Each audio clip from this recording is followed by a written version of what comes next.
and y'all, we got it. Scoop, and y'all, we got it. Scoop, and y'all, we got it. Scoop, and y'all, we got it. And y'all, we got it. Scoop, and y'all, we got it.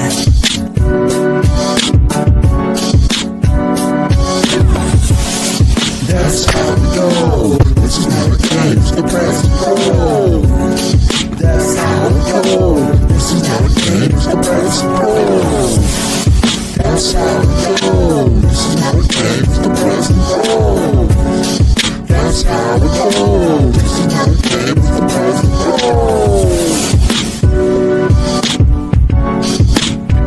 And now, get ready for Kendrick Haskins and Lloyd Spence, the press and the pros. Let's go.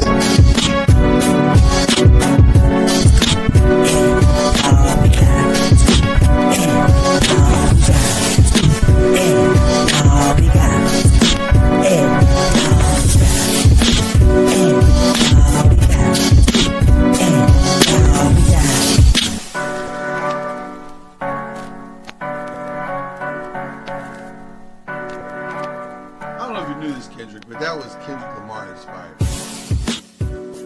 Were you aware of that? Were you aware of that? That was Kendrick Lamar inspired? Everything musically you do is Kendrick. Everything in my life is Kendrick. It cracks me up with edited. the people that's like, oh, his only hits are Drake and blah blah blah. I'm like, yeah, okay. His songs have been played on NBA telecast for a decade now. I refuse to listen to anybody that is a Drake fan because I have come to quickly realize that much like Beyonce fans, Taylor Swift fans, and maybe even Rihanna fans, they're all very, very delusional. Rihanna fans are a little more balanced. They're a little more balanced and they have a little more, common sense to them. But Beyonce fans, Swifties, and Drake fans are we'll get into that later. So we're actually going to get into that later on in the show when we get into the other stuff, as we like to call it here on the Press and Pros. That's what we're doing here. This is what this podcast is. That's the great Kendrick Haskins. I'm Lloyd Spence. And we offer to you 30 plus years of media coverage.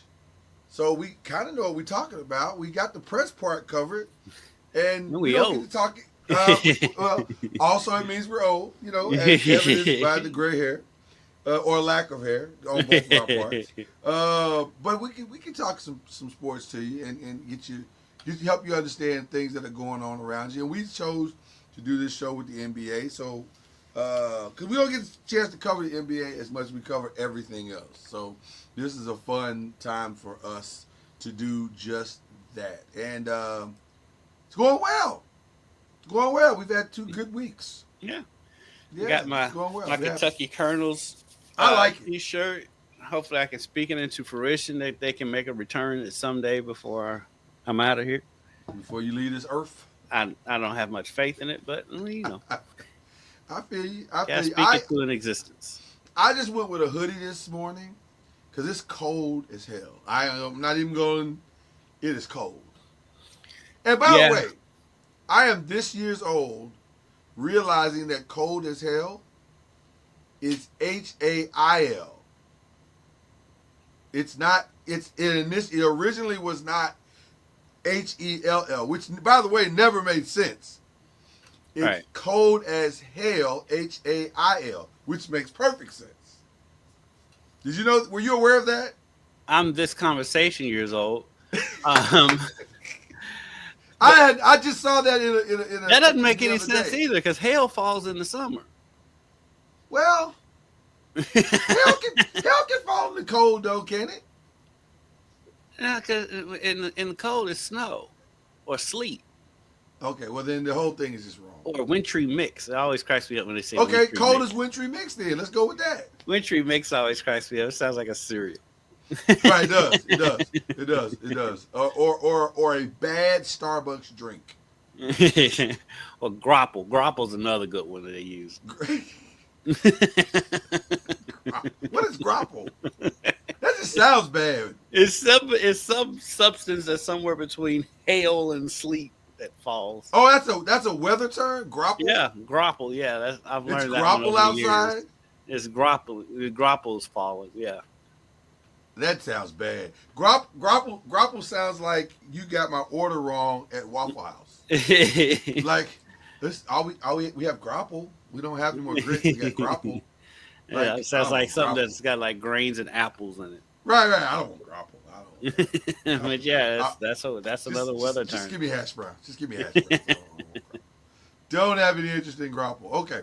Now that we've given you all of this banter, this wonderful banter, let's get to the headlines. We don't really have any hot takes for today because the NBA's on hiatus. So we're just gonna talk All Star. Well, Yeah. or do you have a hot take? I may have jumped the gun. No, I don't. Okay. I am kind of tired of everybody just bashing on the All Star game. Was it I- great? No. Honestly, but that's my hot take. yeah, it's like, was it great? No, but it's just society the way it is. It's like everybody has to be negative about stuff, and it's so annoying. Because yeah, it wasn't great. I thought it was kind of goofy too, but I mean, like, So there's our first question, and I think you and I are about to land in the same spot here. This is a fill in the blank. The new All Star Game format was, and I'll since you gave your take here, I'll give you mine real quick. Fine, it's fine. It was whatever. It to me, the whole thing is being blown tremendously out of proportion, and here's what I mean by that. Was it a great All Star game? It was whatever. It was whatever. It was confusing. It was very confusing. I will admit that I do kind of side with Draymond in the sense of I don't really love that the rising stars get to play in this game because I think All Star is something that should be earned. And if you're just being handed to it because we need a fourth team, that feels disingenuous and wrong. But having said that, the Rising Stars played fine. right. They played fine. To me, I think the simple solution would be to do kind of the hockey route. I think you just do North America versus the world in the All Star game because you have a very competitive game. You bring the United States, the American-born players with the Canadian-born players versus basically the European players and the African players, and that would be competitive. That would bring more eyes to it, I think, because it is you're representing your country or whatever. And we've seen that with this with the hockey thing that they did this week, even though like a lot of that was because of what's going on with our president. But I think you get a more competitive game, and it makes sense. The 4 games playing the 40 that didn't make any sense. But that made no sense. but can you field or court? Can you court a substantive world team in the sense of numbers? Like, are there 12 guys? So, because to me, in order to do this properly, you now have to create a different all-star selection process. So now you're saying I need 12 world guys that have played fantastic for the season and 12 regular or U.S. guys that have played great for the season. I think he said on the U.S. side, you had Steph, KD, LeBron, if LeBron decides he wants to play. Right.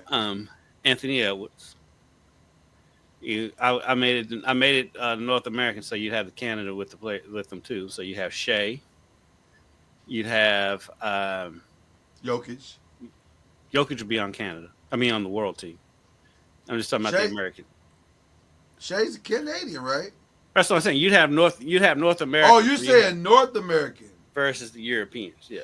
Oh, I don't like that. Well, the reason why I made it North America is to fill out the roster. Yeah, But I think it's easier to fill the American roster than it is the North. Okay, well, okay, we can just do that. Yeah. Okay, we can do Yeah. that. But my thing is like there's the ambiguous ones like Cat. Where does he fall in there? Because like Cat's from like Barbados or whatever I think you let him or choose. Dominican.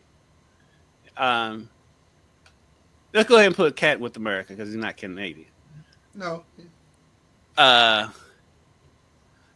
So you see Steph, KD, LeBron, Anthony Edwards, Kyrie, Right. Cat. If Ja's healthy, Yeah. Jalen Brunson. Yeah. Who else we got? I'm just like kind of just going through the teams in my head. I mean, Trey Young, if you want to throw Trey Young in there. Trey Young's he's pretty much perennial. Halliburton, you can have Halliburton. Donovan. Yeah. Which I don't understand why Donovan was playing on the world team this year when he's I from think his Connecticut. mom is from Bahamas or something, Bahamian or something, or Okay. Panama or something. I don't know. It's some weird. It was some weird workaround that Charles Barkley had, and it didn't matter. But let's go ahead and put Donovan on the American team. Oh, Devin Booker. You have Devin Booker. You got Jaren Jackson. So, Yeah. I mean, so that's plenty of people. Yeah. that's 12 for the Americans. For the international team, like I say, Shea, Jokic, Luka, yeah, Embiid. yeah. If you want to do R.J. Barrett, you can do that. Yeah, like he's gonna make an All-Star. I'm just saying. Well, but you got he may have to. Alfred Sengun, yes. Yeah. The obvious with Victor Wembanyama. Yeah, Wemby. There's a path to it. There's a path to it. Yeah. I don't hate that idea. So where I fall is this. This is probably gonna be frustrating to most of the people watching this podcast. I really don't care. Like I don't. You can go back to East or West for me. I don't really, because here's the thing. Either they're gonna play hard or they're not. It's as simple as that. Whether it's the world and U.S. or whether it's East or West, if they're not gonna play hard, they're not gonna play hard. Like there were points in this game where they kind of were hot dogging it. You know what I mean? Mm. And it was fine. It didn't bother me. Like because it's an exhibition anyway. So I get the whole totality of the argument. I just think it's an overblown problem. Like I think we're making way more out of this than it actually really is. Like the NFL decided they basically scrapped their Pro Bowl. And by the way, I honestly don't mind that because after I've played 18 games, right, I kind of don't want to play a game that means nothing and potentially hurt my career. I kind of get that.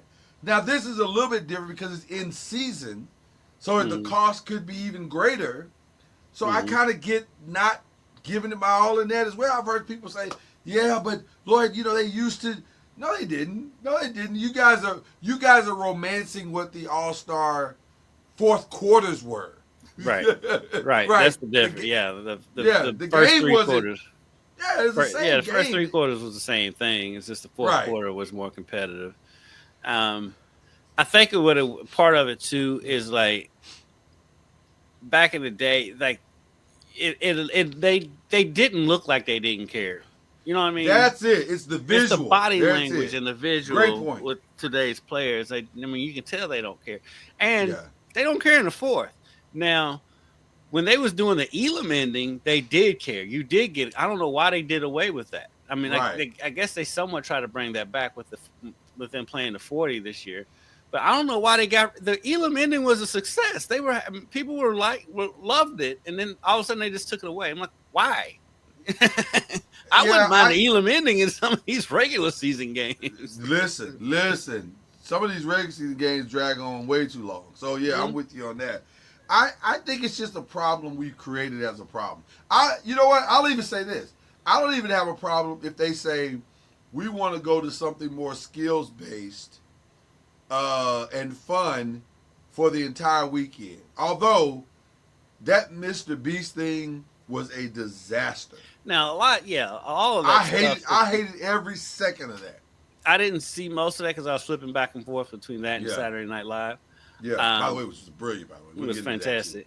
Yeah. The dedication to TNT guys, while I loved it, it was way too long. Do And that it's just, before the game even be it starts. before Yeah. or after. You can do it after. Who Yeah. does that in the middle of the? It was Did that not like that at all. Yeah. that stuff. Yeah, they had too much other stuff. I can hear that argument. They had too much other stuff just going on.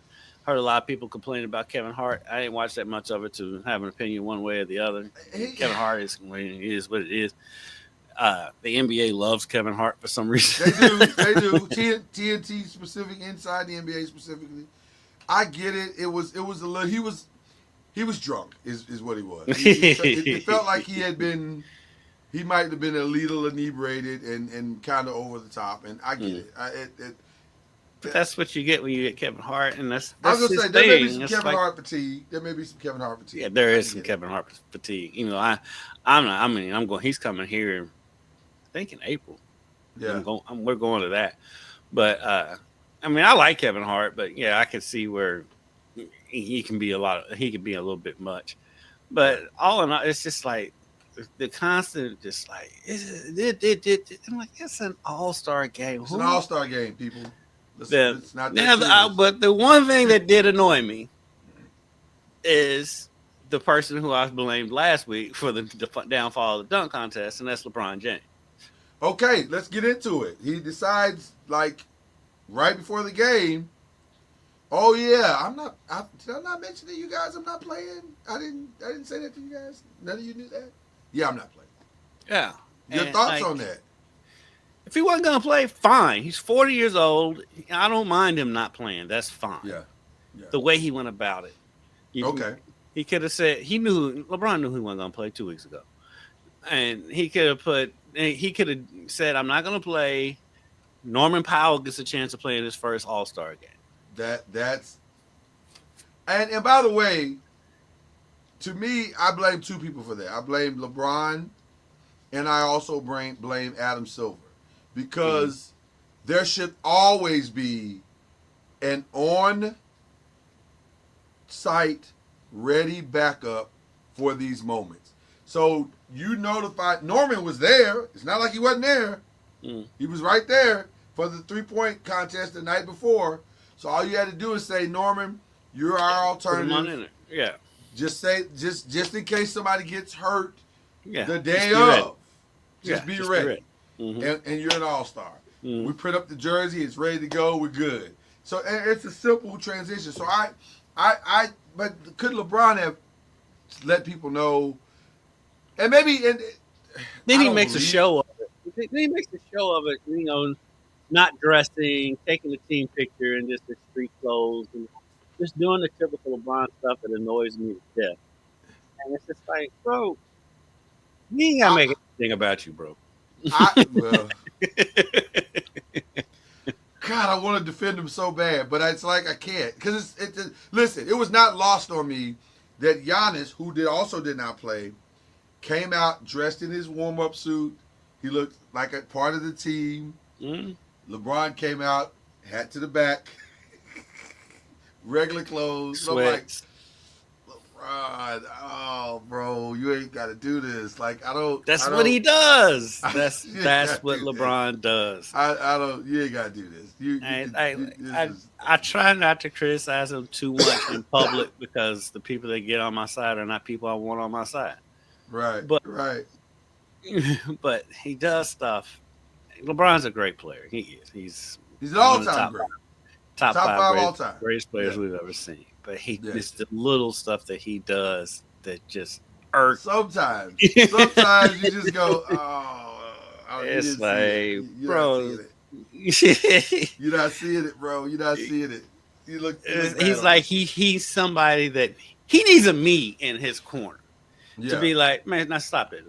We're not gonna do it. We're not gonna. Yeah. He got too many yes men. He's got too many yes men that just go along with whatever he's gonna say and do. And he needs somebody. An older dude. Yes, he needs an older dude that can tell him. And it's clear he does not have that. Because and I'm not knocking it, and this is no shade. I promise. For all LeBron fans, and I'm a LeBron fan and a Laker fan, I'm not shading him, but I am saying definitively, it's clear you don't have an older mentor. Because an older mentor would have said to you, don't do that. That's not a Right. good look. Right. That's not a good look. Right. It doesn't look the way you think it looks. Right. Just Yeah. at least for the team. Just put on Yeah. just put on the Yeah. uniform for the team picture. Yeah. I got a feeling that deep down he was probably protesting because LeBron is always passive aggressive. He probably didn't like the format, which is Probably fine. like the format. So I mean, that could have been a number of things he was protesting in this. Because he is the king of the passive aggressive. That is for sure. I didn't say it, but someone on my team, that kind of thing. So, yeah, he's the king of the passive aggressive. I agree with you. I just think that wasn't a good look in any way, form, or fashion. But nobody holds him accountable, yeah. and so Yeah.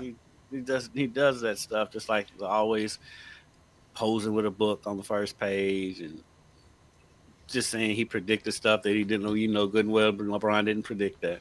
Yeah, and it's just, he has these moments. He still has these moments where that's the thing. He still has, bro. Yeah, he's 40. You 40. You can't be still doing this stuff. Well, it's gotten a little bit better, hasn't it? It's a little bit better. Yeah, he's getting a little bit. A little. Not great, but a little. You can tell he's never really had an OG in his locker room. He has not had a real, I'll listen to him above all OG in his life. And that might be the most accurate assessment of LeBron you can make as to who he is. He doesn't have that. It's hard to have that when you're a billionaire. And when you came into the league as the way he did. Anointed the king. He given the keys to the organization when he got there. So I get it. Yeah.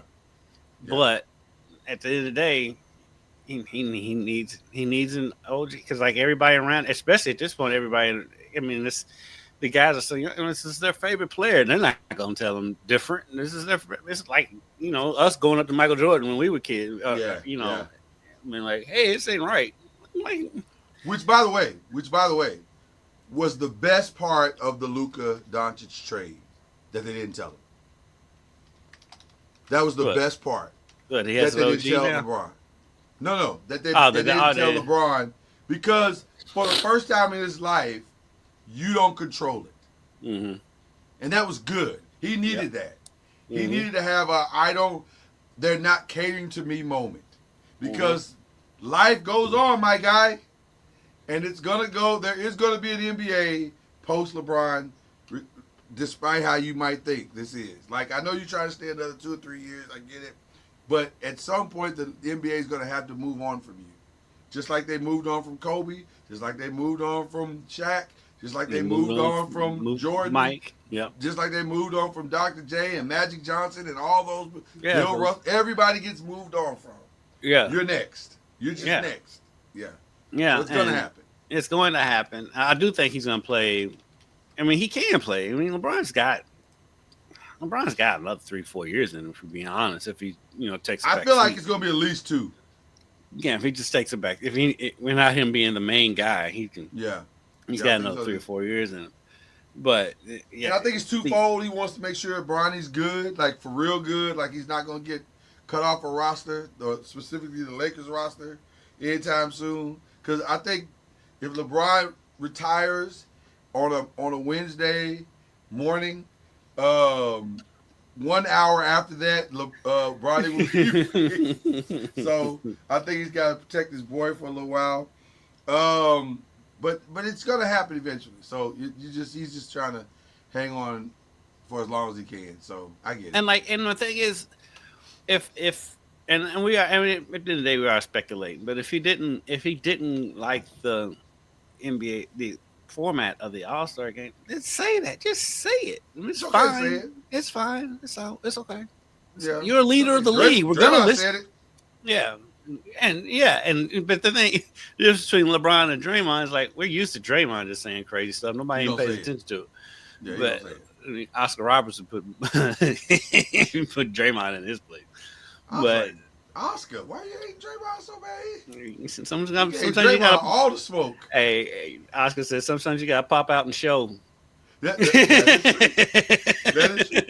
And that was definitely a pop out because Oscar don't pop out or pop off ever. And he was like, "Let me address this Draymond thing." I was like, "Wait, But really, Oscar? you know what? And let's transition into that because the thing that bothered me about what Draymond said about the NBA being boring is that's what's wrong with the NBA right now is the players saying stuff like that. You don't hear NFL players or baseball players or hockey players degrading their sport like that. No, you at the end of the day, you need to be selling your sport.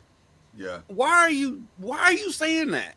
If this is what you feel, okay, that's how you feel. But like at the same time, you need to be selling your sport. Ratings have been down. That's all you hear about is how the ratings are down. And you're not helping.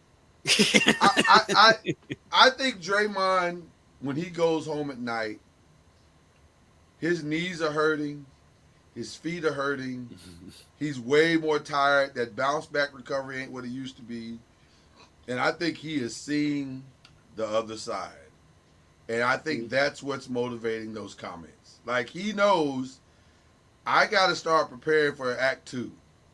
Yeah, he's been doing that. Yeah, right, he's been doing that. And now with the TNT shift, because he had the contract set up at TNT, and now that's kind of going away. So now he's trying to prepare himself for Act 2. Where is Act 2 going to be? Is it going to be at ESPN? Is it going to be at NBC? What is it going to look like? And I think he is smart enough. I just don't think those were random comments. I think. Oh no, it's all calculated. I agree, get 100%. that. But like at the same time, you can make wrong calculations. You need to be putting. You don't turn on NFL Live and hear them on there saying the game's boring. You don't. But at the same time, that's the only reason why they're keeping Kendrick Perkins. Although Kendrick Perkins has toned it all the way down.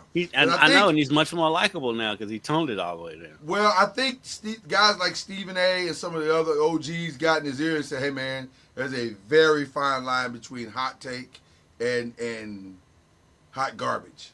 And some of the stuff you're saying is hot garbage. And you gotta find a way to give us a hot take without being deferential.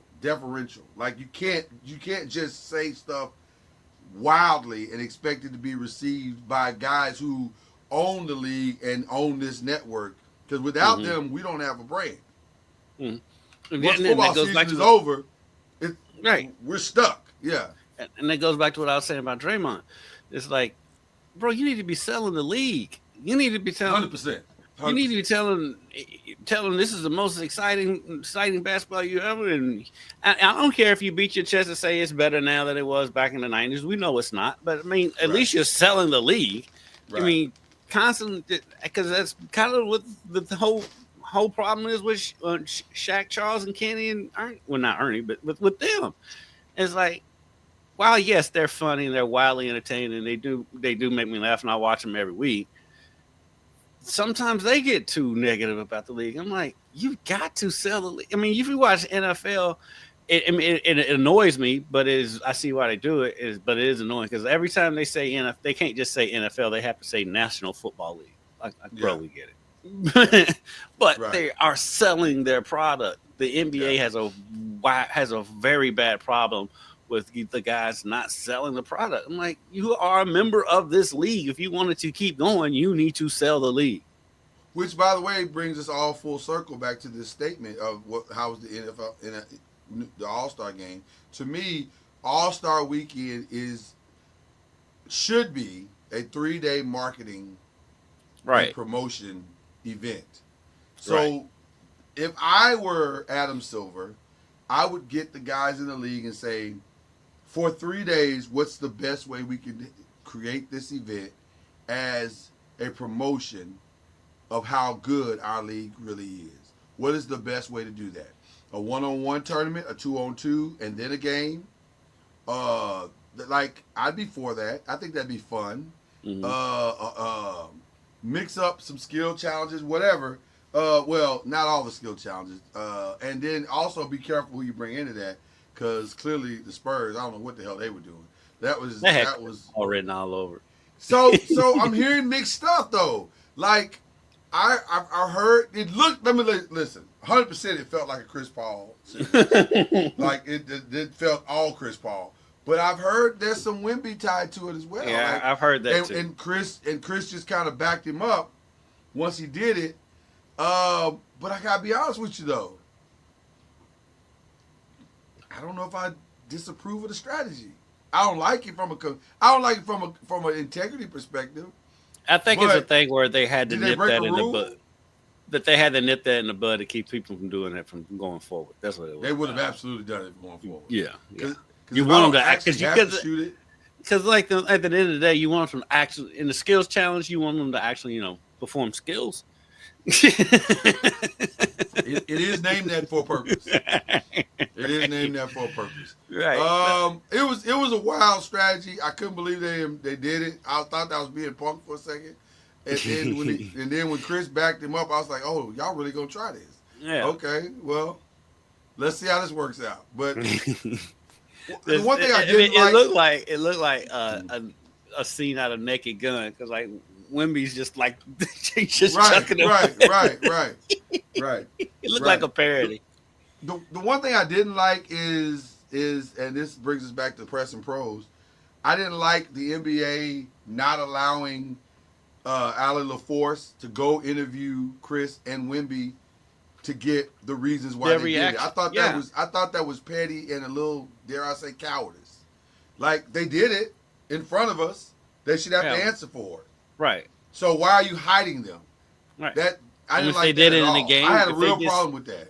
Yeah, if they did that in the game, we'd hear from them.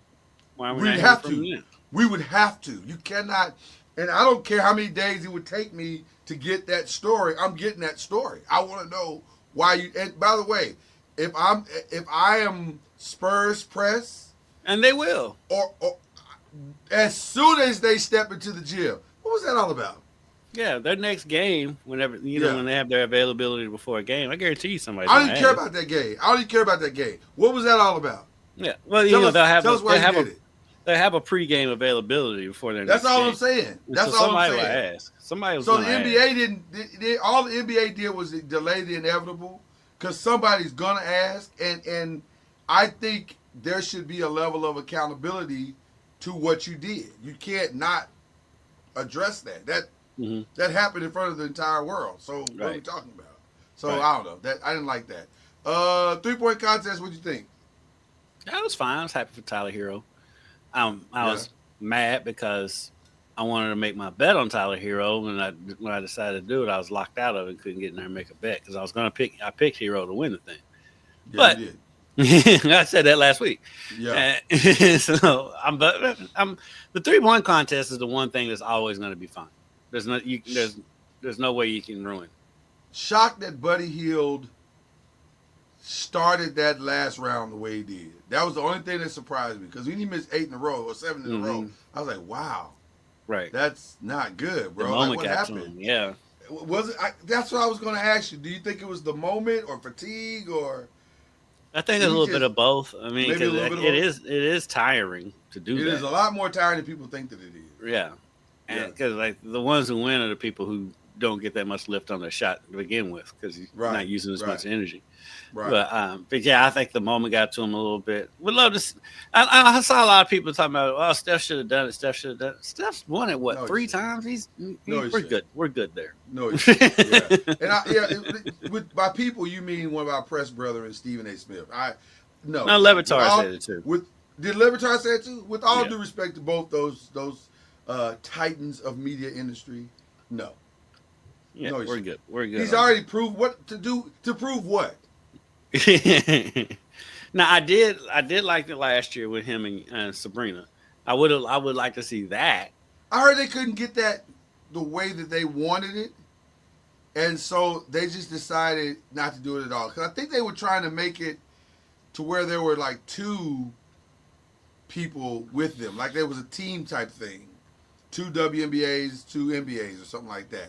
See, And it was again, just like they're trying to make it too complicated. Just give us the best shooter in the NBA and the best shooter in the NBA, and just leave it at that. They try to make stuff too complicated. Well, I think what was well, I think they were trying to give Sabrina somewhat of a fighting chance to maybe I don't know pull up an upset or something. I don't know. It was interesting, but I digress. The dunk contest. Your thoughts? First of all, we got to stop saying white men can't jump. That's clearly not true. But there's always outliers. There is an outlier of truth. Listen, I've been watching McClung since he was in high school, and yeah.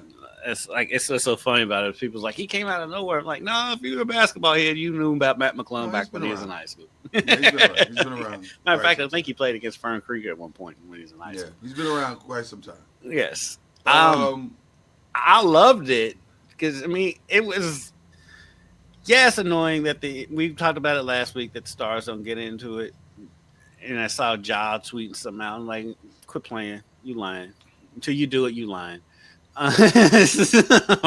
But I mean, he's the best. I mean, and then Castle represented himself well. I mean, his dunk, the behind the back thing he did was nice. That wins. Nice. That wins the majority of dunk contests. Yeah, that was nice. But when you got a dude coming out there grabbing the ball out of the hand of somebody spinning around on a hoverboard, that's the wildest dunk I've ever seen, and he did it on the first try. But the thing that's undersold about that dunk is that he grabbed that ball, dunked that with his right hand, and then dunked the other. I was like, wow, that's really good. And that's really good. And like Giannis, y'all not beating that. No. Now with just regular old. That man jumped over. First of all, I was never as impressed as most were with the Blake Griffin dunk because he jumped over the hood. Number one, he jumped over the hood, and then also he didn't really jump over the hood. If you go back and watch it, he's kind of not over the hood, really. Yeah. It just looked like he was. Mm-hmm. So I was never really that impressed by it. Matt McClung literally jumped over a man who was holding a basketball who was standing in a car. Mm-hmm. And I saw some jerk online about, he pushed off the man. I'm like, one, so? A, no, he didn't, and B, if he did, so what? So, what's your point? It's always got to be somebody hating on greatness. Yes. It's so annoying, especially with social media. But when he did that on his first dunk, I was like, this is over because when you start with that, you know whatever else is coming is going to be crazy. And even the second, I saw people saying that he pushed off on the guy on the last dunk, I think it was. But I said, if he did, then that makes sense because how do you grab the ball, tap the rim, and then dunk it without the push off?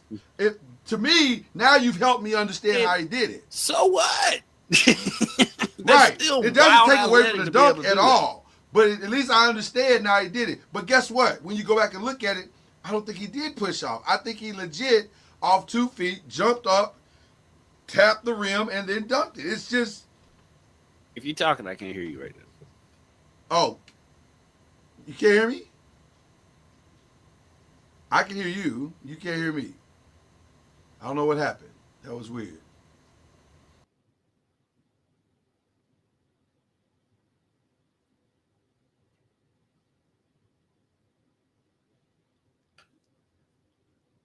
Well, I think I need to filibuster. I think we lost Lloyd there for a second. There you are. You went away for a second. Now I got you. If I did just, I don't know what happened. I don't know what happened. On my end, everything was perfect, which is, by the way, I guess good because from a recording perspective, we're fine. But on my end, it's just at your end, you couldn't hear it. Right. Yeah, anyway, it was just a spinning circle. Then for a second, it was just me in the full. It was just me in the full screen. So recording wise, which is kind of what we're talking about when people are making comments that they should be making. I don't know. I was trying to save it. But yeah, the dunk contest was good. I thought Stephen Castle on most days wins with those last two dunks. The problem is this year he was Aaron Gordon. He just his dunks were good. He's Steve Francis. Dunks were much better. Right. Yeah, people forget Steve Francis put on a show against Vince Carter. He was fantastic. He just wasn't Vince Carter. So, anyway. So there it is. That's our All-Star take. Oh, shout out to Raphael Sadiq. Love Yeah. Raphael Sadiq. Always gonna I- love Raphael Sadiq. Yeah, the halftime show. I'll be honest. I appreciated In Vogue being there. I didn't even know they were from the Bay. I appreciated that. I appreciated Sweetie being there. Didn't know she was from the Bay. I thought she was from Atlanta, but I guess she's from the Bay. Or she lives in the Bay now. I guess I don't know. I didn't see any of it. I ain't gonna lie. Yeah, I needed though more Too Short Need 40. That's all I needed. I didn't need nothing else but Too Short and 40. And if I'm being completely honest, all I needed was 40. You can throw some Spice One in there. Spice One would have been fine. That would have been fine if they would have just would have done And a they could have got the complete Loonies out hip hop there. Loonies. I was gonna say you do a complete hip got hop. five I'd be on fine it. with that. Yeah, I Got Five on it makes more sense than Sweetie to me, but it was a pass the mic. They did a pass the mic version of it. So whatever the DJ's name, what's his name? Whoever does it, DJ I don't know, light every skin time guy. Kid Capri. No, he does it for BET. It's DJ something. I forget his name. I don't know. But anyway, it was his segment. And so it was fine. But I saw Too Short. I did see Too Short. yeah. He did blow the whistle, which was hilarious. Yeah. Because All the way through up to what's my favorite word. And that's what cracked me up with U of L's DJ. He would play that all the time at U of L games. And so many older people there, they don't realize that what's coming. I don't know what's going on. I don't know what's happening right now. But it was funny. It was hilarious. So anyway, but shout out to the halftime and the again, Sadiq was brilliant, as he always is. By the way. Yes. Okay. So the second half starts tonight. Actually, I think it's Charlotte and the Lakers tonight. Yeah, Charlotte That'll and the be Lakers interesting. tonight. That's interesting. Well, it is. I don't think LeBron's gonna play. It doesn't. I don't think he feel is. like he's gonna play. Is Connect gonna play though? I That's the think interesting part. Connect is going to play, as far as what I've heard. That it feels like they've come to a final decision on the trade. That it is rescinded officially and completely now, and there's no takebacks. So, which is interesting, because the Lakers knew he wasn't healthy, so I don't know. That's a weird. Both sides knew he wasn't healthy. Charlotte Like- knew he wasn't healthy more than the Lakers probably did. That guy's Like- never been healthy. But isn't he gonna get healthy at some point? Like, I don't understand. I'll be honest with you. I don't understand the rescinding when you know a player is not healthy and you Yeah, because trade we for him see injured anyway. players getting traded all the time. Anthony Davis. Well, Anthony was Davis was literally- injured when he got Luka Doncic was literally injured when right. Yeah, So- yeah. he wouldn't have passed a physical. So I don't understand what you're looking for in a physical. Like, is it something beyond the stated injury? Is that what There the has to- physical is? That has to be what it is. Yeah. If it's something that's not reported, Right. it's got to be what it is. So if that's the case, I don't know. I struggle with the whole thing, but because the Lakers, you didn't do yourselves any favors by rescinding it. Like you're still back. Well, to the square NBA one. rescinded it. No, the Lakers did. I thought the NBA. No, rescinded the Lakers accepted the rescission. Is that a word? I don't know if that's a word, but we're gonna go with it. Because the Lakers discovered all these things beyond the stated injury. So, I get it, but are the things that you rescinded it for so bad that he can't ever heal and get better, and now you still got your player? Like, I don't know. So I'm we'll guessing see. that's probably what it was. It's I think there was probably an undisclosed injury in there, and I said that dude's never been. According to the Lakers, they said it was several undisclosed injuries. Yeah. So yeah, I think and they so- felt like they got lied to, basically, Yeah, which And might be so- true. Yeah, Might be true. It might be true, and I've given the history of the two organizations, I'm gonna go with the Lakers version of the Yeah. story more than Charlotte. Yeah. So, 100%. 100%. so 100%. but now you move on and like I say, I feel bad for Connect. I do because he's played well. Then all of a sudden he want to trade him, and then like only reason why you're with the team is because this dude's beat up. And so So I can understand Connect being like, you know what, I'm gonna go ahead and finish out this contract, but there's no need to extend me. so that's an interesting conversation because I have been asked by several different people, do I feel bad for Connect? If I'm being completely transparent, and I typically that's how I try to conduct myself at all times, I do not. I understand your frustration. I get it, but you just got brought back to a team that is arguably better than the team you were on before. Yeah. When you look at it like that, I mean, So- he got brought back to the Lakers. He doesn't have to go to Charlotte, Right. So but you you're still gonna want to be where you're wanted. I get it. But so now, think about. He's got to think about it from this way perspective. I'm still in a great situation. I can make a name for myself. I don't have to stay here. Or two things are going to happen if you go and become Dalton Connect again.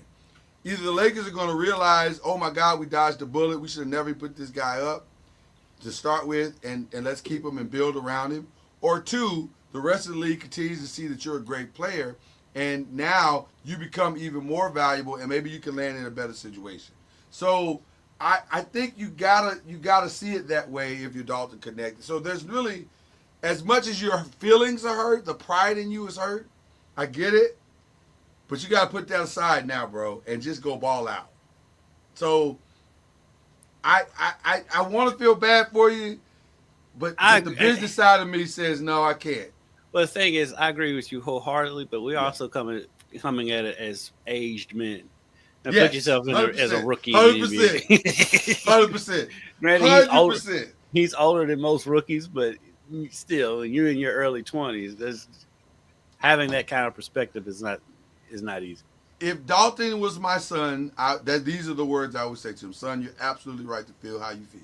Now, having said that, take your ass back out there and ball out. And I'm sure that's what LeBron It's as simple as that. Right. It's as simple as that. You got to go ball out. And be professional and build relationships because you don't want to burn bridges. Mm-hmm. And let that be what it is. But in the back of your mind, when your time is up, whether it be by trade in this summer or by whatever, never forget what happened. Mm-hmm. And let that be the motivator for you for the rest of your career.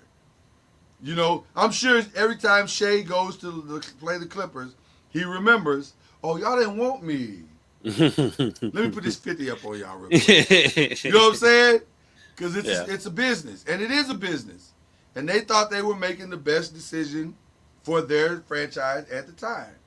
Clearly, as history has told us, that was a wildly stupid mistake on their part. Classic Clippers. Right.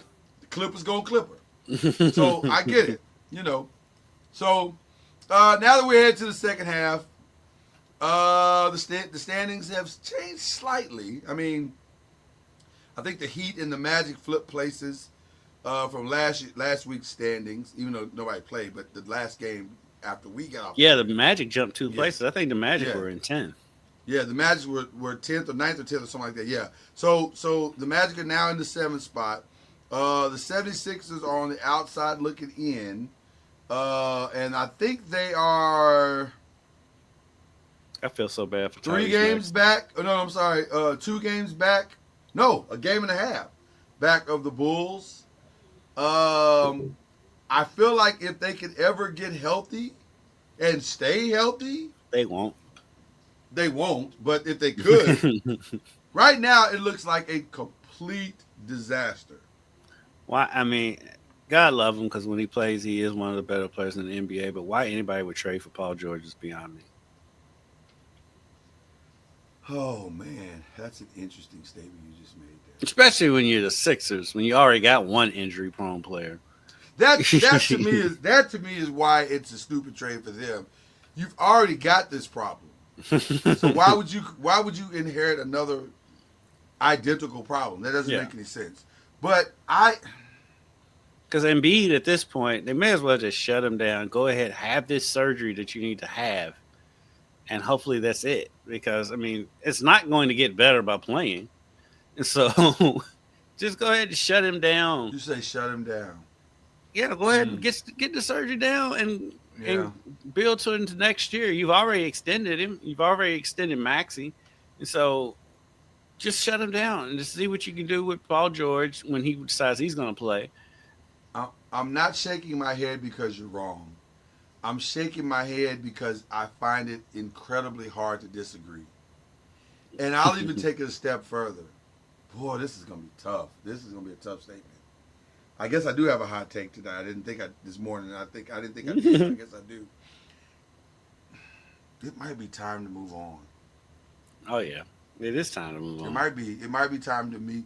It may be time to trust the process 3.0. Well, the thing is, they already extended him. So no. I don't think you're hearing what I'm saying. I got Tyrese Maxey, and I need to build around what I know is going to be there. So take Paul George and take Embiid and pull a Luka. But I know what you're saying. Who is the quote unquote sucker that will take them? I don't know. But you know Phoenix. There is someone out there that would. Right. Phoenix. Right. I think you got to do something because it ain't gonna work. It's never going to work. You and I both just said it. You said Paul George there never going to be 75 to 80, anywhere near 75 to 82 games healthy. Never. Embiid, even with a successful knee injury, probably never going to be 75 to 82 games healed. So why keep doing this? Right. Go send him to a team that can absorb the risk. The thing is they have to absorb the contract. That's the problem. That's true. They extend they screw themselves by extending it. But what other alternatives do you have? I mean, that's really and truly you're stuck. You gotta have to try to make it work because you already gave him that extension. Nobody's gonna take on that contract. There is somebody that'll take on that contract, and you just said it. I don't know if Phoenix will. I mean, they do stupid stuff. They can. It's either that or lose Kevin Durant for nothing, because he can opt out, right? Okay, that's when I turned around last time. KD makes it sound like he wants to stay in Phoenix. I think KD likes Phoenix. So him and Devin Booker are really close. They are cool. They are very cool. So here's what was interesting about his interview he did with Malika Andrews. Shout out to Malika for doing a great interview with Kevin. She asked him point blank, period, why did you rescind the Warriors trade? He said, people have put out a lot of things about why I rescinded. It had nothing to do with not wanting to play in Golden State. It had nothing to do with Draymond Green. It had nothing to do with Steph Curry. It's simply I didn't want to be traded mid-season. Mm-hmm. Honestly, that makes sense to me. Okay. And I think I believe it. But also, if that is it's true, a hassle. It is a huge hassle. And I think he understood that, and I just don't think he wanted to go through it. Now, having said that, if that is true, and I believe it, and I think we both do, then what's to stop Golden State from trying it again? I'm sure they'll go after him again in the summer. And by the way, if that's true, and it's just I don't want to be traded in mid-season, that makes the most sense for Philly. Why not? Because now, Devin Booker... I don't know if Philly's... I know Phoenix does stupid stuff. I don't know if they're going to do something that's stupid. I mean, I don't think they have a choice. The contract, they do have a choice because the contract is so... Because he's got a max deal. He does. Nobody's gonna trade for a max deal for somebody who's hurt all the time. Nobody's gonna do it. Explain to me what move Phoenix can make to save their franchise and stop Devin Booker from requesting a trade? Only thing they can really do, I mean, is obviously is trade KD and try to get up under And try to get out and get out from under Bradley Beal, the right most amazing no trade clause in the history of the in the history of sports. NBA. History of sports, maybe. I don't, can't think of one of the sports that's better. Okay. So Except for so Deshaun Watson. That's the only one I can compare it to. Okay. And so All right. you got to try to get out from under them two. But if you do that, that means you're gonna have to, and they're gonna direct where they're going. So, and they're gonna go to the contenders. So you're not gonna get pieces for them. That's what I'm saying. That's But what you're I'm not saying. going to trade for that contract, though. But again, I don't. Okay, but you're gonna have to. Here's the. To me, it's not about the contract. It's I got to stop Devin Booker from even asking for the trade. I got to stop the that. contract. Honestly, what Phoenix needs to do, they need to clean house and just rebuild all together. And go let Devin go. And trade Devin Booker. Get what you can for him because you'll get a haul. You'll get a haul for Devin Booker. Yeah, and just rebuild that thing. I don't hate that. I don't hate that at all. Because I mean, you're not going to take on Embiid's contract. You're just not going to do it. I don't. The only thing is with what you just said is this. At that point, you've entered Saquon Barkley territory. Because I can 1,000% see Devin Booker leaving Phoenix, and whatever team he lands on, and it's going to be a contender. It's going to be somebody that's already close. I can 1,000% see that team vaulting themselves into the NBA Finals the very next season after he leaves. So this is your moment, Phoenix, to fix this problem. You got to do something. The reason why I say rebuild is because you're not close now. You're not close. Are they even in the play-in right now? I think they are. No. Well, let's get to them right now. So the Thunder take the number one spot. Memphis, Nuggets, Rockets. Not much really changed. The Rockets, Lakers kind of flip-flopped a little bit, but they weren't. It was because the Rockets hadn't played at the time, and so they and the Warriors take the 10th spot. The Suns are a game and a half back. The Spurs are 4.5, and the Spurs are gelling. They're starting to figure it out. Yeah, Spurs. The Suns don't have a bench today. I could see the Spurs catching the Suns. I feel like the Warriors' ceiling is 7. I think the Kings can fall. I think the Kings might. The Mavs might be the one to fall out. The Mavs are the ones the only reason the Suns might get in is because the Mavs are probably falling out. Unless AD does come back. But even if he does, we're talking 3 weeks on the low side. Where would they be in 3? Okay, so 3 weeks puts them. Hold on, let's we won't even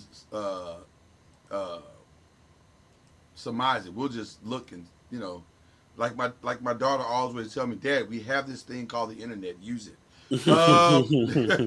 When we're sitting around talking about stuff, she said, Dad, we have this thing called the internet. You should use it. Okay. So the Mavericks coming out of the All-Star break, they now have New Orleans, Golden State, at Golden State, at Los Angeles, which is must-see TV next Tuesday. Charlotte, Milwaukee, Sacramento, Milwaukee again, Memphis, Phoenix, San Antonio head-to-head, which is not what they want because that if you lose both those games, which are at San Antonio, that gives them the tiebreaker the rest of the season. Houston, Philly, Indy. So that puts, if you go 3 weeks, that puts him coming back right around San Antonio, maybe Philly, right? Mm-hmm. How many of those games can they win? Let's go back to them. See, they come back. They come back Friday against New Orleans. New Orleans is such a train wreck right now. I can see them beating New They can Orleans. win that one. They can They win can that win one. that one. At Golden State, I don't see it. I don't know. Didn't they beat Golden State the other day before They the did, but game I'm before the not. break? I think so, but I don't know. No, they ended up. No, they didn't play. They didn't play. I don't think. Did they play? I think they did. They did play. They won that game. Okay, They won that game. So Okay. that's winnable. They've already beaten them. Lakers is winnable. But did Jimmy play in that game? Yeah. He did play that game pre-All-Star? Yeah. Okay. All right. Lakers is winnable. They should beat Charlotte. I don't know if the Lakers is winnable without. Yeah. Only reason I say may not be winnable because that's Luka's first game. Oh yeah, they're not winning that game. They're not winning. They're not winning. I don't think they win. Luka's that one. gonna go for 50 in that game. So Easy, they're not gonna win. Easy. So Yeah. let's say. So at that point, it puts Let's say they'll lose at I'll give Golden them the State, Golden just State and say, right, I'll give them 2 and I'll give them 1 and 2. 2-1 I'll go maybe? 1 and 2. I'll go 1 and 2. 1 and 2. Okay, I think they'll beat Charlotte 2 and 2. they'll beat Charlotte. Milwaukee is, you never know what you're gonna get with them, Never know what you're gonna get with that. and so I'll Never know what you're gonna get with Sacramento. But I think they lose to Milwaukee, so 2 and 3. Right. I think they can beat Sacramento, so 3 and 3. At home. At yeah. Milwaukee, I'll go 3 and Yeah. 4. Home against Memphis, you never know if Ja's playing. Right. I'll give him that one. So 4 and 4. For Phoenix, some reason they 5 struggle and with 4. Phoenix is weird. Yeah, I don't know what that's. But that's at home. I'm gonna give them that. Okay. 2 in a row at the Spurs. Let's say a split there. I'm sorry. Hold on. I'm hearing noise. That's not. I don't know what that is. It's the entertainment. The second entertainment tab is the one that's got the Okay, let me just close them out. There you go. I'm like, Marlon Wayans and Soldier Boy. Yeah, I want. We'll get. That's part of the other stuff. That's such a weird. That's such a weird beef. Like it's the beef I never wanted. Yeah, 2 clowns. I'm like, Soldier Boy. What? 2 clowns that won't go away. They beat Philly. Lose at Indiana, I think. Yeah. Indiana's another one. You never know what you're gonna get. You never know. And Detroit now is Detroit not can a beat gimme. them. I know Yeah, it's not. not a I think gimme. Detroit can win that game. So let's assume that at least AD is back March 24. At least. I don't think Gafford's going to be back by then. I don't think likely. Gafford doesn't. I don't think Gafford's going to be back. I don't think That Gafford's going to be injury, back either. I think Gafford is done, and I think Likely's done. So that's the other part of the equation. I don't know if Dallas can back their way in, which means that the Suns might have a path. Because I can't see Dallas really going much above 500 the rest of the way. That's what I'm saying. And so that might be think the they only get some in. saving grace. But to the point of why we even brought this up, that still doesn't put them. I just don't see why you hold on to this Phoenix team. I don't. This hasn't worked. I think you blow it up. Yeah, but at the same time, while I said I don't think they would take on the Embiid contract, I do think Ishbia is so ego driven that he won't blow it up either. He'll think he can keep That's winning. the reason why I think you got to make a play. You got to make the most reasonable play for a player that can be impact that you can make and still satisfy the Devin Booker factor. Now, I'm not saying it's going to work because I'm on record as saying I fully expect Devin Booker this summer, especially if they shop KD again, which it appears they're going to do. I fully expect Devin Booker this summer to say, then you might as well shop me too. I just don't see that kid's gone through hell and high water with this team. And for him to be their superstar, the level, if I can say it this way, if I'm okay to say it this way, the level of disrespect that they have shown him is wild to me. Because you just keep everything that works, you keep breaking it up. That makes no sense. So if I'm him, you're not gonna keep jerking me around. I'll the one thing I can control is what I do, and I don't want to play anymore. That would be my stance this summer if you got rid of KD. Yeah, I mean, and devil's advocate though, they have built around him though. All their moves they've made have been building But around him. but they haven't done it for sustainability. You just done it for some instant gratification thing that we all know is not realistic. You can't pour water on an NBA team and win a championship. That's not how this works. Well, because what he got caught up in, unfortunately for Devin, is the new owner thing. New owners always come in and try to make a splash, and so the new owner came in there trying to make a splash and getting KD and getting Bradley Beal, which going after KD makes perfect sense. That's fine. I don't mind. I mean, if you can get KD, you go get KD. The Bradley Beal thing is the one that didn't make any sense. None. Makes no sense whatsoever. But I mean, that's just a bad move. I can see Devin staying if he wants to, because I can see Devin wanting to stay because they have built around him, and so you know that whatever they do, they are trying to build around him. Now, I wouldn't trust them to make the right decisions. I don't trust Jerry Jones to make the right decisions for Dallas. And so, I'm with you though. I don't see Devin Booker being there. Well, there's the whole thing with the max contract though. He can get a max, and so. Well, we have it on solid enough authority that is an incredibly volatile franchise now under this new ownership. Mm-hmm. And so, how do you build in an environment where it's really not conducive for building in reasonable cognitive thought? In other words, it's very Jerry Jones-esque.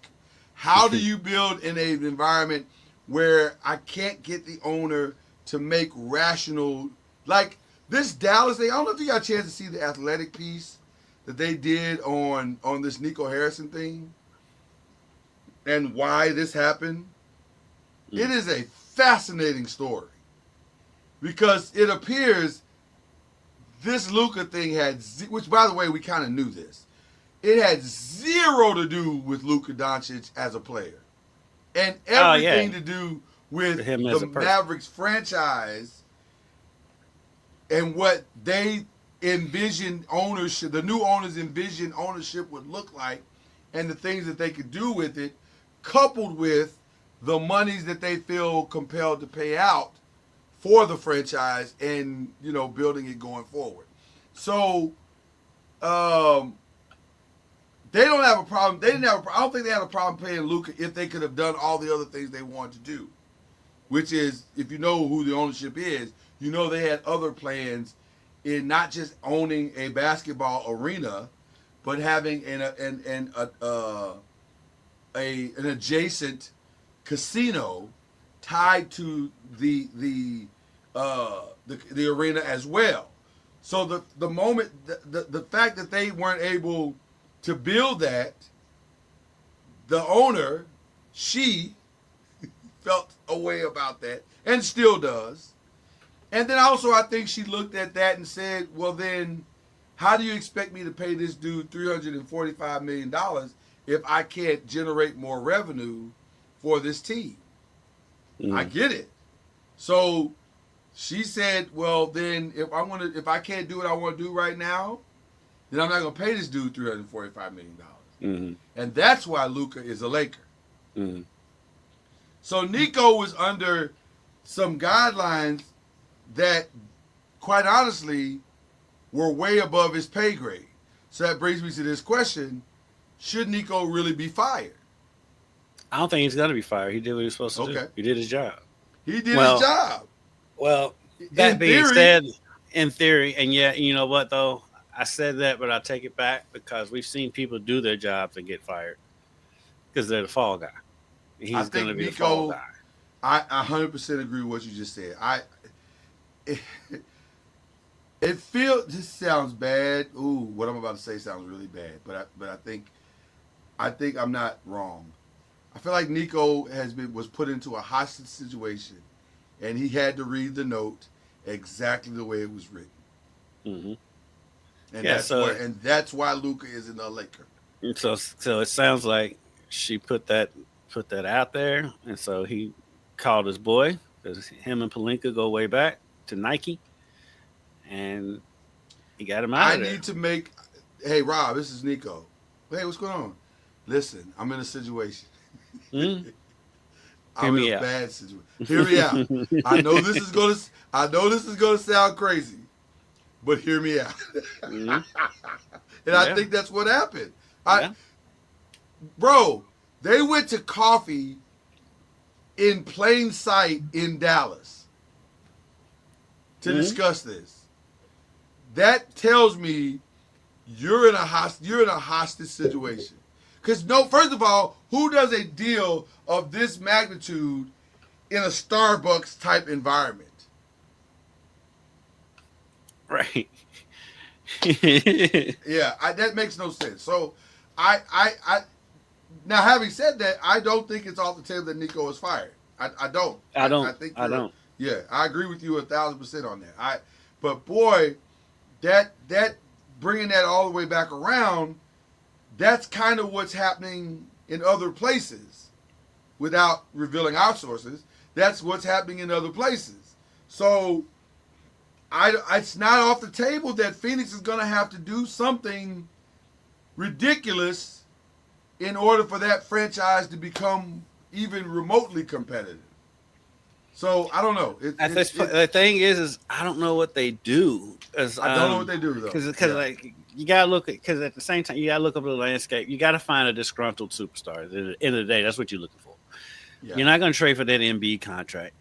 Giannis is a possibility. I think That is a very real possibility. Giannis is probably the one that we know of right now.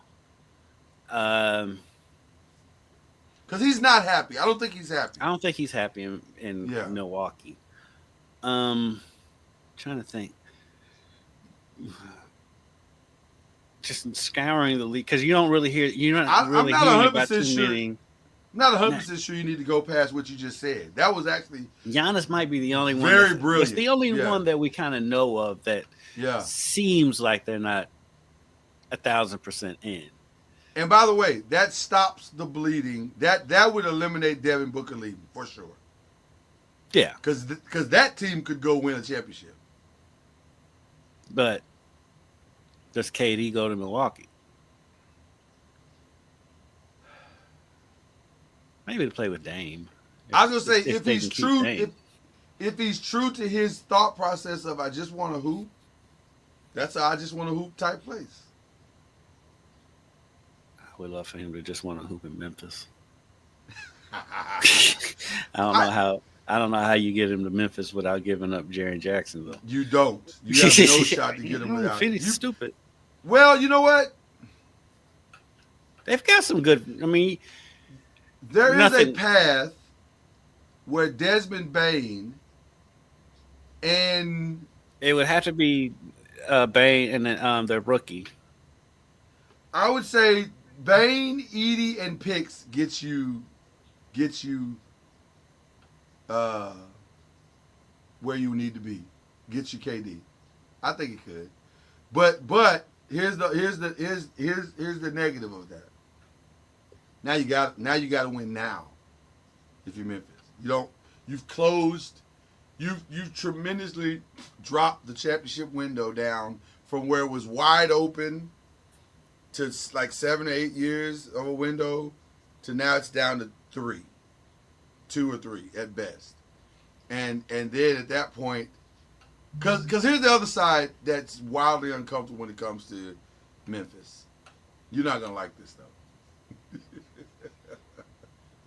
It's what nobody wants to live in Memphis. Well, that's I can understand that. I can't say that because I personally think that is a very true statement. So I'm very biased when it comes to that. But not even that.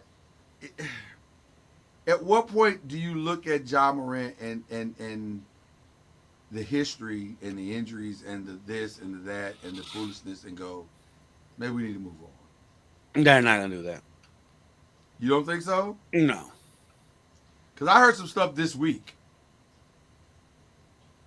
I don't think he that will. that it's a possibility. I think the ownership is not pleased with what he represents, and if they had a chance to go get so to your blow up idea, Phoenix would love to trade Devin Booker for John Morant. They would love that. That Yeah, solves would they, all of their though? problems.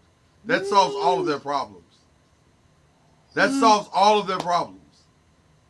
My thing is though, I don't think KD would go to Memphis without Ja being there. Oh no, no. At that point, you get rid of uh, KD and just go get whatever you can get. Like you don't even care about that anymore. Um, Ja But for you Devin you Booker can hit the though. reset button and get some picks.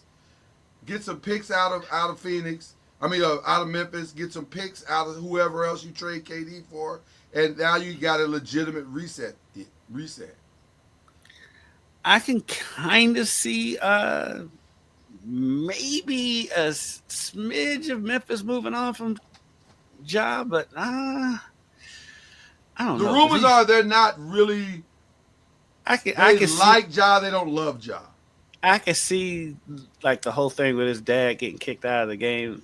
I can They're see kind of that over it. being a Yeah. kind of, yeah. I can Yeah. see that. I can see Yeah. that. I Yeah. can see Yeah. that. But I just know how much the city loves him though. But that's why I think the only way you can do a Ja exit is for a Devin Booker. It has to be the same thing with this Luka AD thing. It has to feel like we got value in the trade. And by the way, the Mavs fans do not feel like they got value. They do not. No, no, They feel like AD ain't it. He ain't Luka, and because he's they know and he's not Luka. he's not Luca, and Yeah. he was balling when that first half, but then That game, he was proving it was a good trade for 2.5 quarters. And then he proved why it was not a he good trade. He AD'd it. He AD'd Yes. it as AD will do. So I don't know. But that's interesting stuff that we're talking about. I mean, it this summer could get very, very interesting very, very fast. It's gonna So be I don't know. interesting. I don't think Memphis would move on from Ja. I could see it. I can't see it after you know the way you put it, and just really thinking about the history, and I can see ownership being tired of all that. But then again, that's the Luca situation where Now let me give my opinion of it, of what I just said, despite the fact that I've just given you this, rumored news.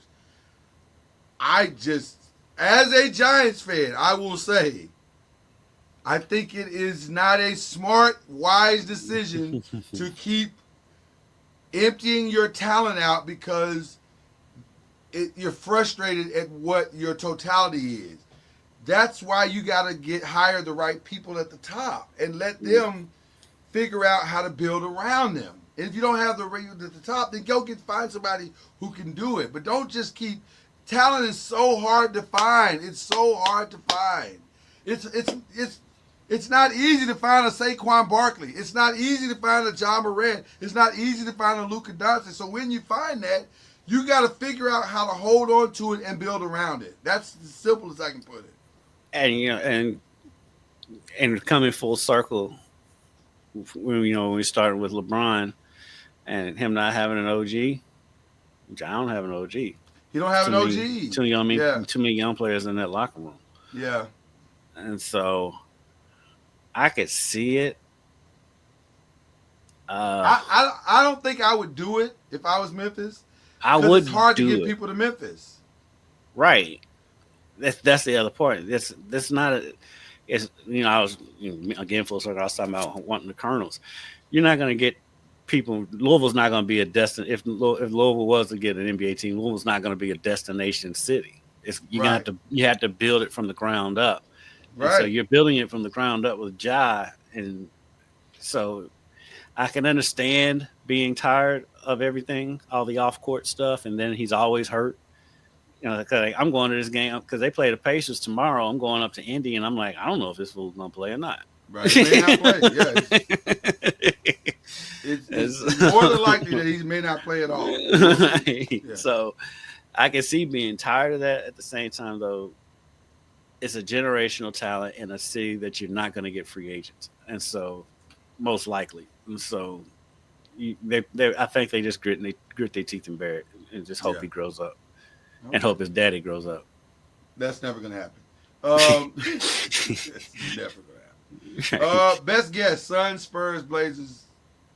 Who gets in the play-in? Spurs. I think so too.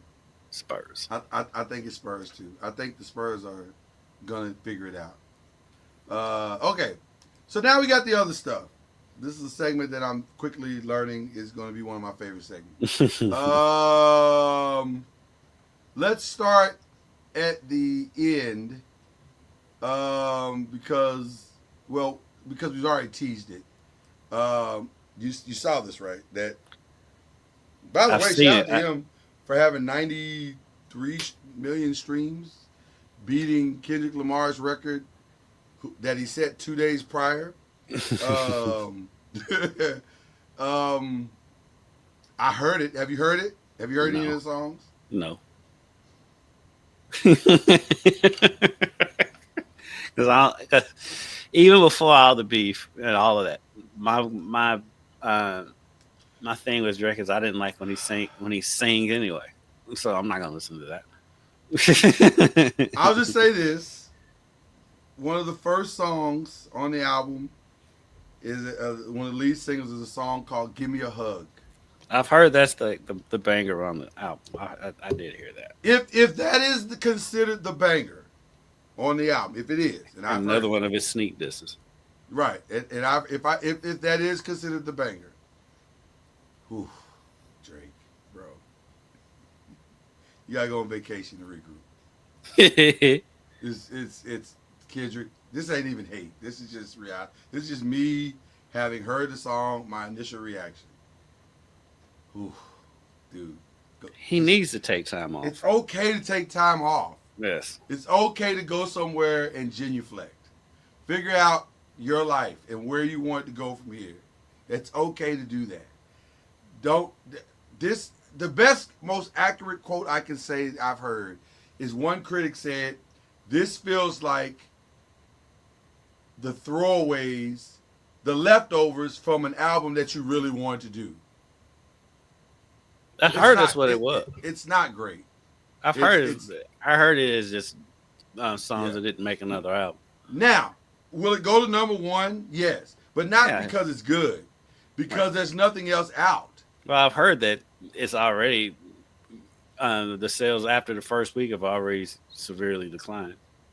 It's not good. It's not a good album. Even Drake fans got to be honest with themselves about this. It's not good. It's not a good. It's not good. It's just not. So yeah, just go away. It's okay. Put some, and like not even you don't even have to necessarily. You can keep working, but like work to put together a good album. Put a lot of effort into it. Bring in Wayne. Bring in whoever you need to bring in, Nicki, all that. Put together take time and put together a quality album. He can do it. Drake fan, but I'm never gonna say the man's not talented. Yeah. He can put together. He just got to take some time to do. He's rushing everything, and that's why everything is bad. You know what this is? You know what this is? We know the NBA equivalent of this is. This is Kobe getting the brakes beat off of him by the Celtics that year when the Celtics won the title, but KG. This is what this is. You got the break. You didn't expect to lose like this. And then Kobe went and worked his behind off quietly while they were getting ready for the Olympics. He went and worked his tail off and then won 2 back-to-back. That's what this is. That's all you have to do. You ain't got to tell nobody. You ain't got to talk about it. You ain't got to promote it. Just go somewhere, put the work in, and then come back and win like Kendrick is saying. That's all you have to do. That's what Wayne's doing. Because guess what? You're never going to get our respect back as a pure hip-hop person. Not sure you had it to begin with. but you're never going to get it back because of all the dumb stuff you've done with lawsuits and all that. That's gone forever. So now it's just about making hits. And the whole thing with the DeMar DeRozan jersey the other day, it's like, grow up, dude. Like come on, man. Stop. But if you think about it, that's his fans though. That's his fan base. But that says a lot about you. That's your fan base. That's what that's who you're catering to. I need you to understand, just because you brought a girl that will put out to the party doesn't make her fine. I'm just saying. And doesn't make us as people watching you bring her to the party go, wow, I wish I had her. No. We look at you and say, ew. Yeah. So it's whatever. Okay. Happy for ASAP Rocky. Found not guilty. Best part of that moment was him jumping over the barrier to leap into the arms of a relieved Rihanna. I was happy for him. That was a weird case. It was a weird case. I really don't know the details. It was just weird. I was like, it was about a fake gun, and he fired the gun, and he fired it at somebody or a friend. It never sounded like I never thought he was going to jail anyway. So I was checked out on it. I was like, From what I had read, I was like, this is stupid. Well, the only reason I got interested is when they said the number that he would be going away for, which was 24 years. I was like, whoa, that's a lot. So anyway, he wasn't going away. I got another funny one for you. Well, I got several funny ones for you. This is hilarious to me, Kendrick. So apparently Beyonce fans, because I think her tickets were released for the Cowboy Carter tour this week. So in addition to that, she put out some like a perfume or something that's like really expensive. And then I think she put something else out that was like really, and so the fans are complaining that, like, they're asking, like, are you broke? Are you going broke? Like, because not only are you putting out a lot of stuff, but it's all really high priced stuff. Mm-hmm. So, like, the tickets, I think, are insane for the Cowboy Card, which they always are. Yeah. And then I think the Beyonce perfume, I don't even know how much it is, but they're having purchase fatigue. First of all, it's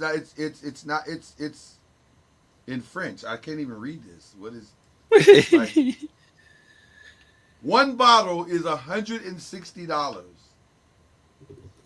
for 1.7 fluid ounces. 1.7, that's not a lot, is it? That doesn't feel like a lot. Is that a lot? That's a small bottle. That's a pretty small bottle, isn't it? Yeah. So I'm paying for the name Beyonce? Is that what I'm doing? Yes. Because she knows they'll do it. That's why they charge so much for a concert. Same with Taylor Swift. She knows they'll do it. Yeah. She probably looks at them, come on, fans. You know you love me. And they're like, you love me. You know Take my money. I just think that's hilarious. Have you ever been a fan of anybody No. that much? No. No. The answer to that is an emphatic no. No. No, I don't know. I gotta be honest with you. It's never gonna be me. No, I mean, I'm a Cowboys fan, and it's driven me crazy this year because a lot of their gear that's come out has been really nice. They've had some nice looking stuff, and I'm like, I'm not buying nothing from them, giving them more money right now. I'm getting my money, and you wait a minute. Thinking of the place. Are you boycotting because because you have cowboy fatigue? Is that what's going on? Boycotting because I got losing fatigue.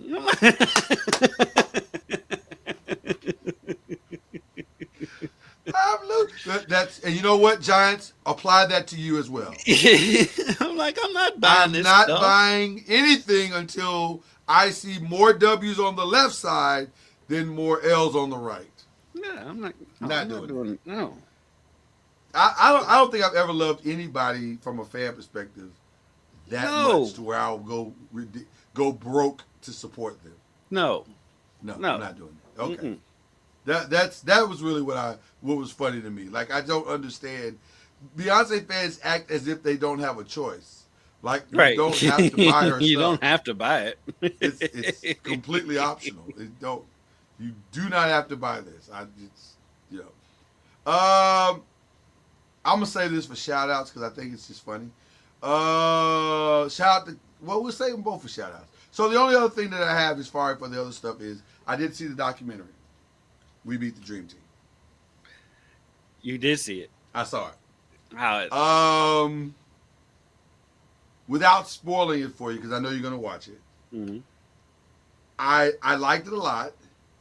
I was not aware that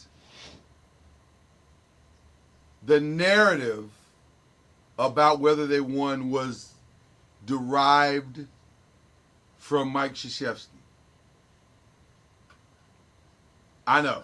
I can't wait for you to see it because I promise you, you're gonna be like, really? You're doing this? That threw me. That threw me. That threw me. And that's all I'm gonna say about it now. But it's really good. I cannot wait. So hopefully by next week you will have seen it and we can really get into a discussion about it. Mhm. But it's very, very good. It's on Max. I think you guys are going to enjoy it tremendously.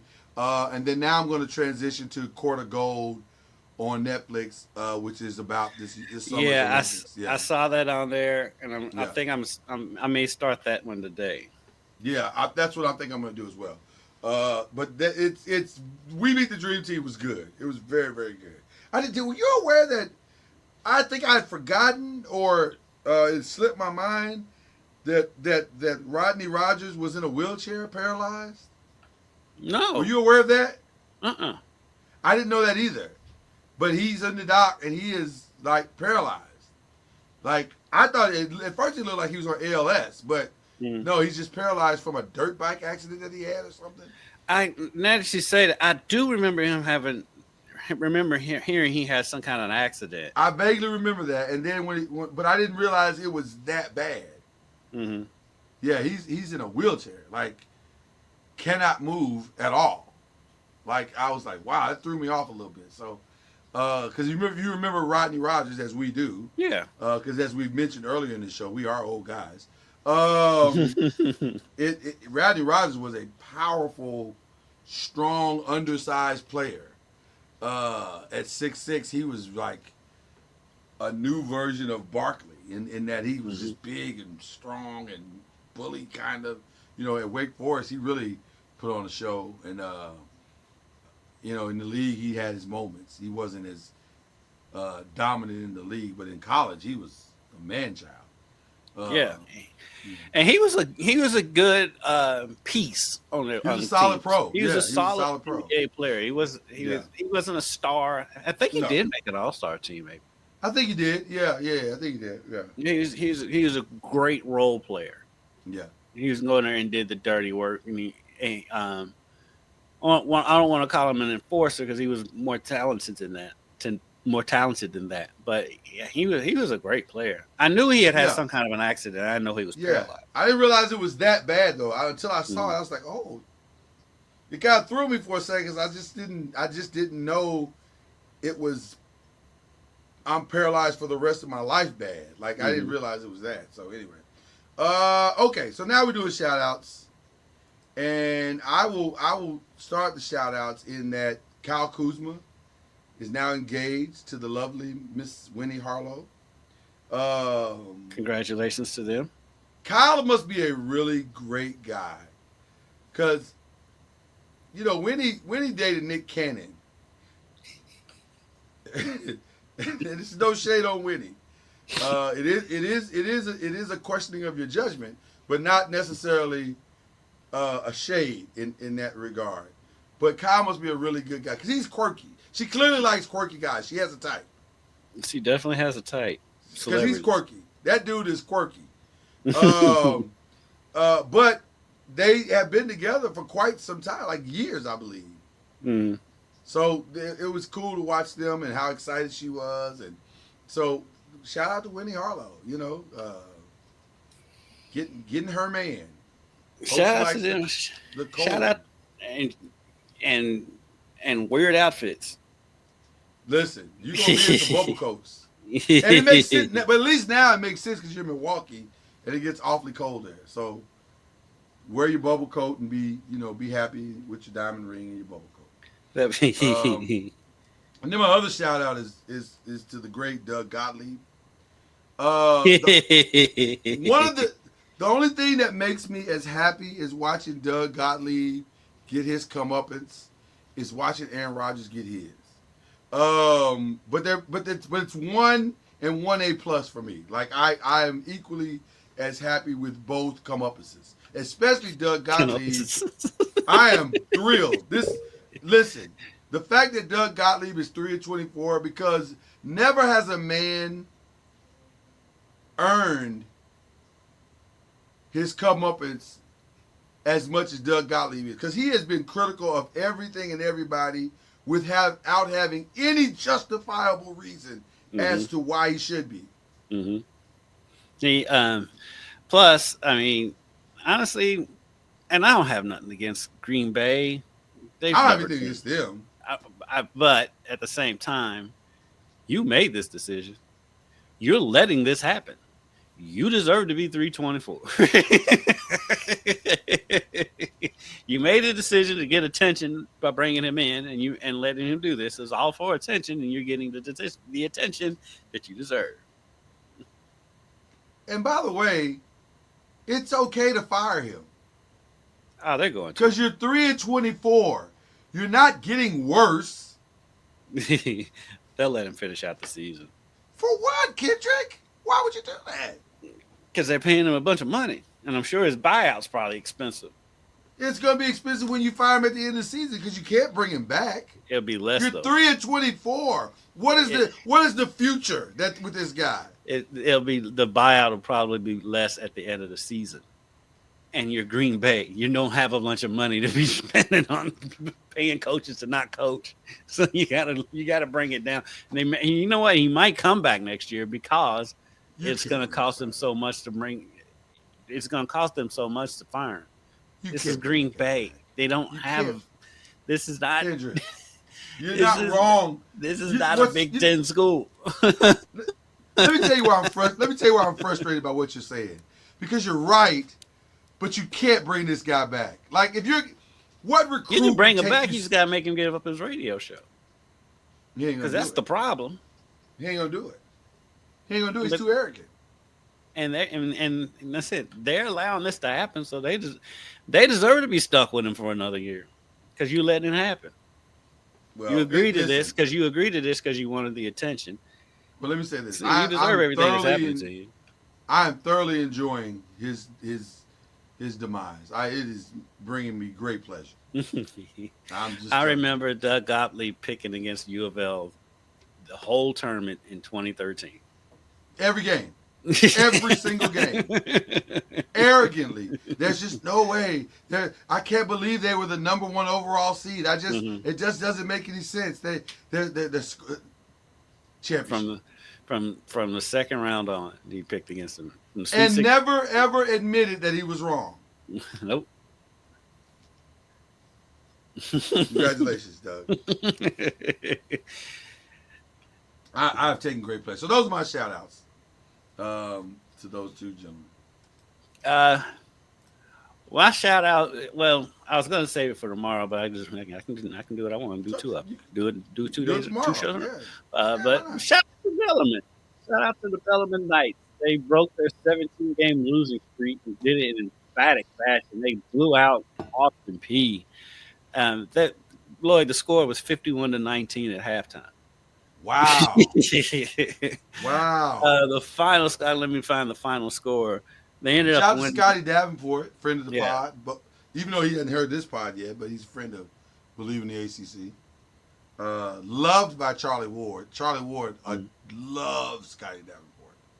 I think he just sent him a player, didn't he?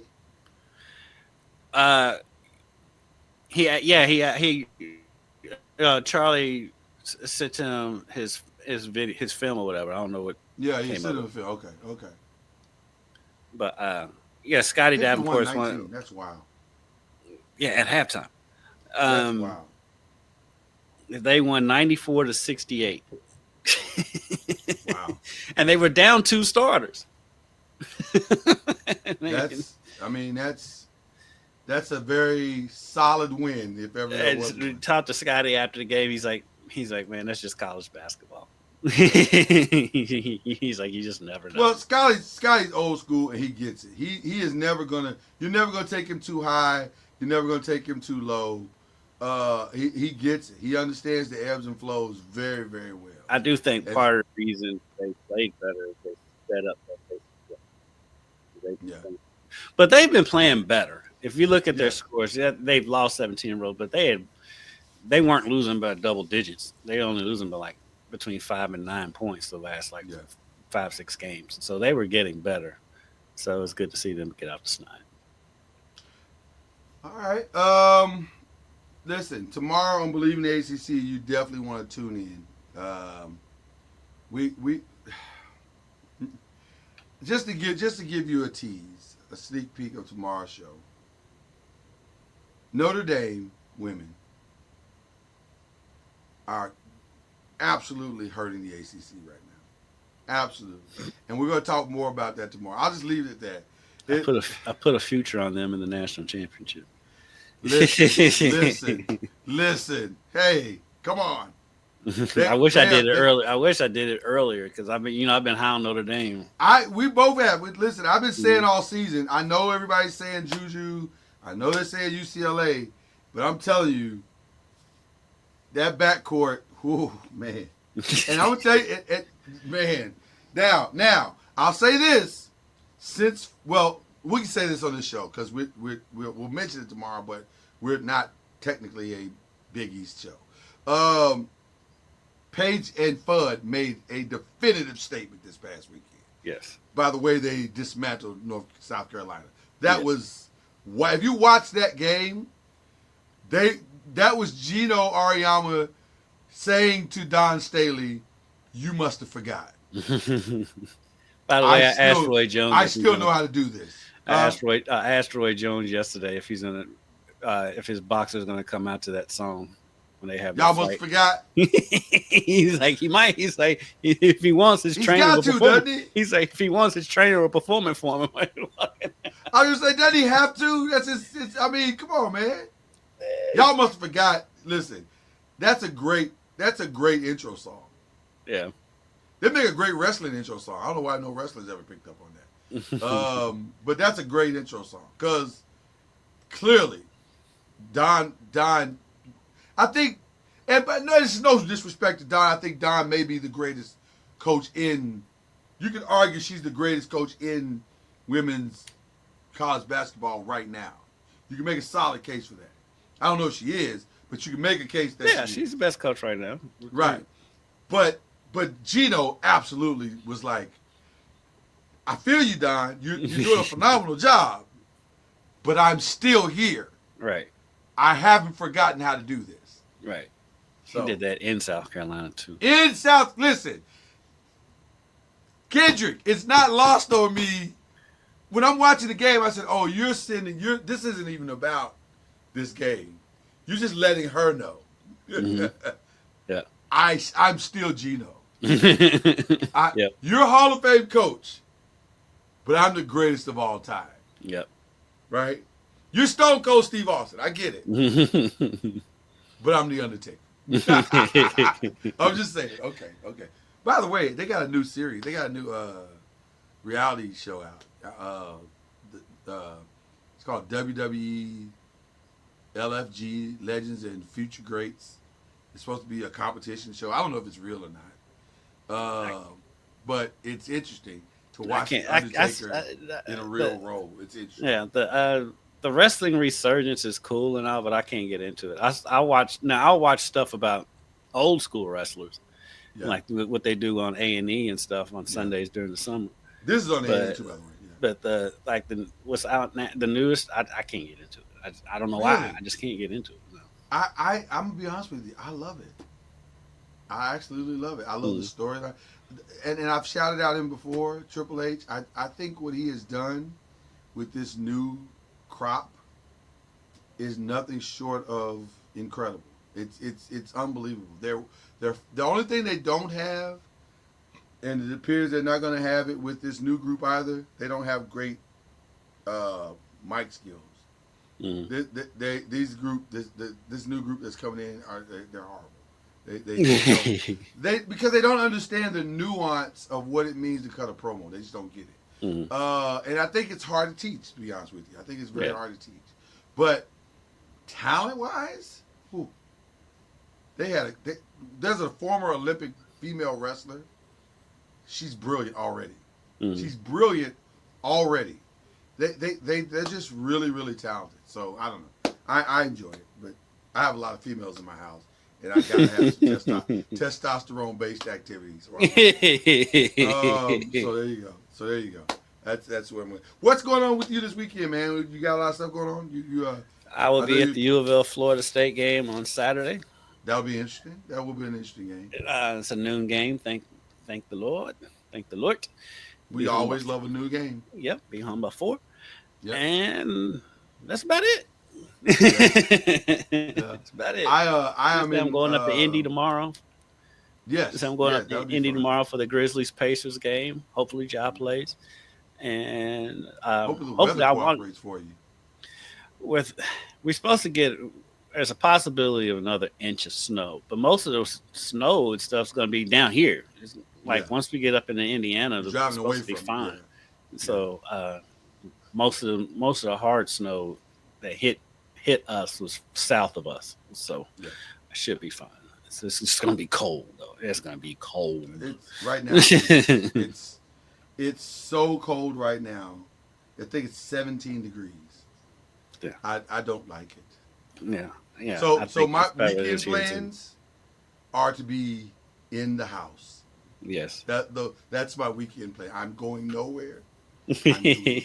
I am working. I work from home anyway, so I'm going to be working, but I'm not going anywhere. I just looked up the radar. It's currently 20 here.